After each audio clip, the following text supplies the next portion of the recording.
Hi hello അസ്സാം വലൈക്കും welcome back. അപ്പോൾ ഞാൻ ഇന്ന് വന്നിട്ടുള്ളത് ഒരു കസ്റ്റാർഡ് ഫ്രൂട്ട് സലാഡ് മിക്സിൻ്റെ റെസിപ്പി ആയിട്ടാണ് കേട്ടോ. നമുക്ക് ഈ ചൂട് സമയത്തൊക്കെ നമുക്ക് തണുത്ത ഈ സംഭവം കഴിക്കുമ്പോൾ നല്ല മനസ്സിനും ശരീരത്തിനൊക്കെ നല്ലൊരു സുഖമായിരിക്കും കേട്ടോ. അപ്പോൾ അതെങ്ങനെ തയ്യാറാക്കിയെടുക്കാൻ നമുക്ക് നോക്കാം.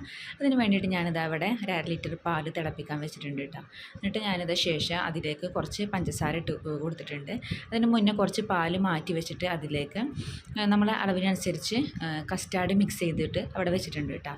ഇപ്പോൾ ഈ പാലിത് തിളച്ച് വരുന്ന സമയത്ത് തിളച്ച് കുറുകി വരുന്ന ടൈമിൽ നമ്മൾ ആ കസ്റ്റാർഡിൻ്റെ മിക്സും കൂടി ഇതിലേക്ക് ഒന്ന് ഒഴിച്ച് കൊടുക്കുകയാണ്. പാലൊന്ന് തിളച്ചാൽ മതി കേട്ടോ. അപ്പോൾ തന്നെ നമുക്കിത് ചേർത്ത് കൊടുക്കാം. ചേർത്തതിന് ശേഷം നന്നായിട്ടൊന്ന് മിക്സ് ചെയ്തെടുക്കുക. കൈ എടുക്കാണ്ട് നമുക്കൊന്ന് ഇളക്കി കൊടുക്കുക. അപ്പോൾ തിക്കായിട്ട് വരും കേട്ടോ. പെട്ടെന്ന് തന്നെ കട്ടായിട്ട് തിക്കായിട്ട് വരും ഇത്. ആ സമയത്ത് ഇതൊന്ന് മാറ്റി വെക്കണം ചെയ്യേണ്ടത് കേട്ടോ. അപ്പോൾ അതിന് തീയൊന്ന് കുറച്ച് വെക്കണം, അല്ലെങ്കിൽ പെട്ടെന്ന് കട്ട പിടിക്കൂട്ടത്. അപ്പോൾ ഈ സമയത്ത്